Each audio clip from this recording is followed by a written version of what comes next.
ರೆಡ್ಡಿಯವರು ಈ ದಿನ constitution day ಕಾರ್ಯಕ್ರಮದಲ್ಲಿ ಭಾಗವಹಿಸಲಿಕ್ಕೆ ದೆಹಲಿಗೆ ಬಂದಿದ್ದಾರೆ. ಒಳ ಮೀಸಲಾತಿ ವಿಷಯದಲ್ಲಿ ಅವರ ಜೊತೆಯಲ್ಲಿ ಚರ್ಚೆ ಮಾಡಿದ್ದೇನೆ. ಅವರು ಒಬ್ಬ ಕಮಿಷನ್ ಅಪಾಯಿಂಟ್ ಮಾಡಿದ್ದಾರೆ ಜಡ್ಜ್ ಅವರನ್ನು. ಒಳ ಮೀಸಲಾತಿ ಯಾವ ರೀತಿ ಮಾಡ್ತಾರೆ ಅಂತ ನಾನೀಗಾಗಲೇ ಅವ್ರ ಜೊತೆಯಲ್ಲಿ ಮಾತಾಡಿದ್ದೀನಿ.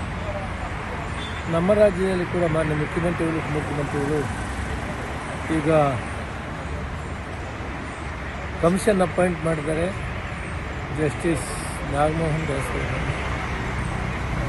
ನಾವು 90 ದಿನ ಟೈಮ್ ಇಟ್ಟಿದೆ, ಅವರು 60 ದಿನದಲ್ಲಿ ಮಾಡಬೇಕು ಅಂತ ನಿರ್ಣಯ ಮಾಡಿದ್ದಾರೆ. ಅವರೇನೆಲ್ಲ ಕೆಲವೇ ದಿನಗಳಲ್ಲಿ ಅದೊಂದು ನಿರ್ಣಯ ಮಾಡ್ತಾರೆ. ಅದರ ಬಗ್ಗೆ ಯಾವ್ಯಾವ ರೀತಿ ಮಾಡ್ತೀವಿ ಅಂತ ಸುದೀರ್ಘವಾಗಿ ಚರ್ಚೆ ಮಾಡಿದ್ದೇನೆ. ಅವರು ಮಾಡೋದ್ರ ಬಗ್ಗೆ ತೀರ್ಮಾನಕ್ಕೆ ಬಂದಿದ್ದಾರೆ. ತುಂಬ ಸಂತೋಷ ಆಯಿತು. ರೇವಂತ್ ರೆಡ್ಡಿಯವರು ಮತ್ತು ಸರ್ಕಾರ ಎಲ್ಲರೂ ಕೂಡ ಒಳ ಮೀಸಲಾತಿ ಅವಶ್ಯಕತೆ ಇದೆ. ಅದರಲ್ಲಿ ಬರುವ ಎಲ್ಲ ಜಾತಿಗಳಿಗೂ ಸಂವಿಧಾನಬದ್ಧವಾಗಿ ಅವಕಾಶವನ್ನು ಮಾಡಿಕೊಡ್ಬೇಕಂತ ಒಂದು ನಿರ್ಣಯಕ್ಕೆ ಬಂದಿದ್ದಾರೆ. ಎಲ್ಲರೂ ಸಮವಾಗಿ ಹಂಚಿಕೊಂಡು ಬಾಳಿ ಬದುಕಿದ್ರೆ ಅದು ನೆಮ್ಮದಿ. ಇದು ಅಂಬೇಡ್ಕರ್ ಹೇಳಿದ್ರು, ಬಾಬು ಜಗಜೀವನ್ ರಾಮ್ ಅವರು ಕೂಡ ಹೇಳಿ.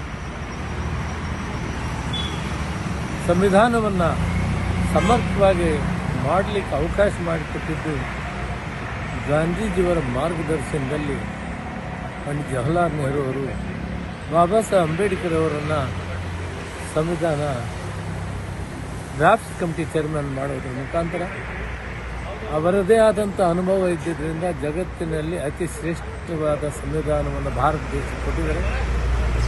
ಗಾಂಧೀಜಿ ಕನಸು ಕಟ್ಟ ಕಡೆಯ ವ್ಯಕ್ತಿ ಯಾವುದೇ ಒಂದು ಧರ್ಮ ವರ್ಗದವರಾಗಲಿ ಅವರಾಗಿ ಸಮವಾಗಿ ಅವಕಾಶ ಆಗುತ್ತೆ. ಅದನ್ನು ಎತ್ತಿ ಹಿಡಿದು ಅತ್ಯುತ್ತಮವಾದಂಥ ಸಂವಿಧಾನವನ್ನು ಕೊಟ್ಟಿದ್ದಾರೆ.